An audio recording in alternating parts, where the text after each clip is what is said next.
I wake up to a little bit of drool on my pillow, feel like it's gonna be a bad day. Yeah, I'm tired of shit, and the coffee ain't hit yet, damn, ain't that great. I don't wanna go to work, cause my boss is a jerk, and I'm not even that paid. I need a change in my life, cause I don't feel alive, and there's nothing that makes me happy.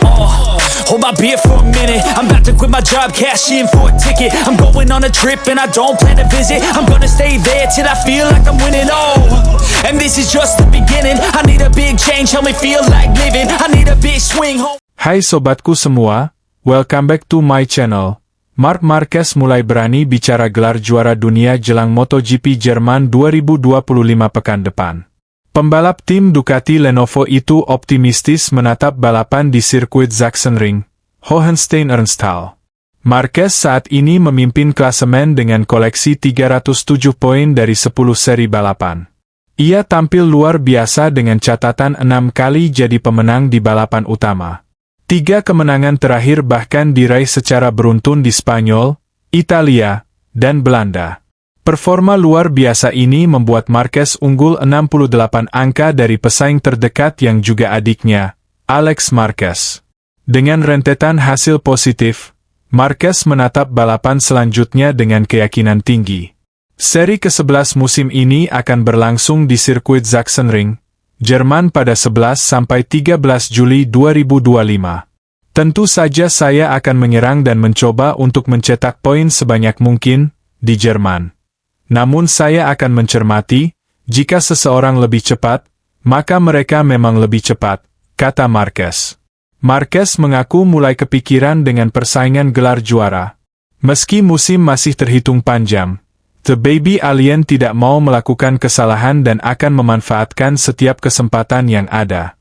Kami belum memasuki pertengahan musim dan masih banyak balapan yang harus dilalui, tetapi keunggulan saya cukup baik.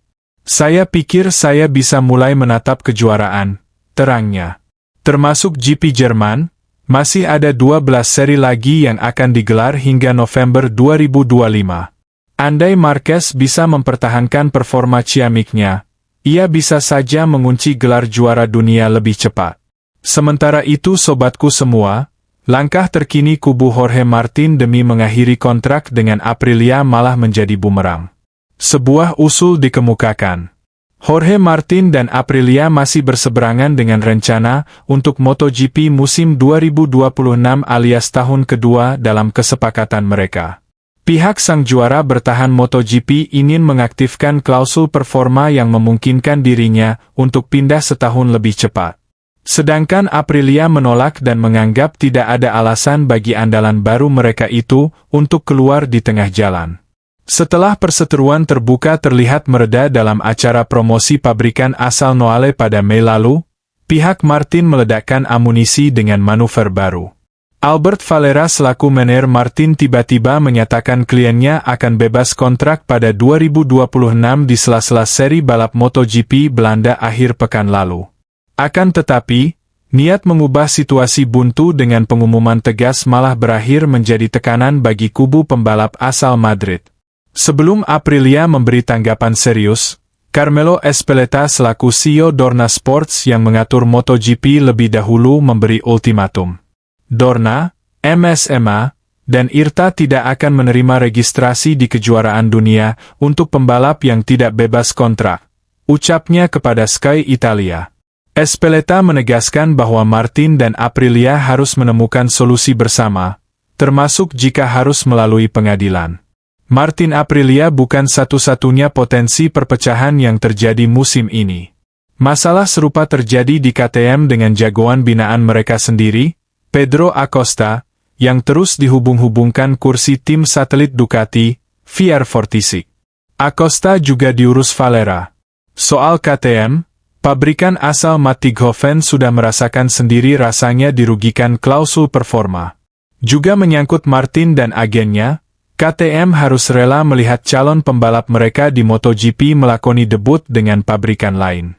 Pada 2020, Martin menggunakan hak keluar jika tidak ada pembalap KTM di 10 besar klasemen MotoGP per bulan Juni. Padahal, kejuaraan di kelas utama baru dimulai pada Juli karena Covid. Martin dan KTM akhirnya menyepakati penalti kontrak dalam perpisahan mereka. Direktur Motorsport KTM, Pete Barrier, pun ikut menanggapi dengan menyebut situasi mengenai kontrak pembalap dan tim di MotoGP kini sangat mengkhawatirkan. Tidak bisa diterima dalam sudut pandang manapun bahwa kontrak tidak dihormati. Pabrikan menginvestasikan dana dalam jumlah yang sangat besar untuk proyek MotoGP dan para pembalap adalah kepingan strategi yang penting. Tidak bisa main-main, ucap Barrier seperti dilansir dari Speedweek.com.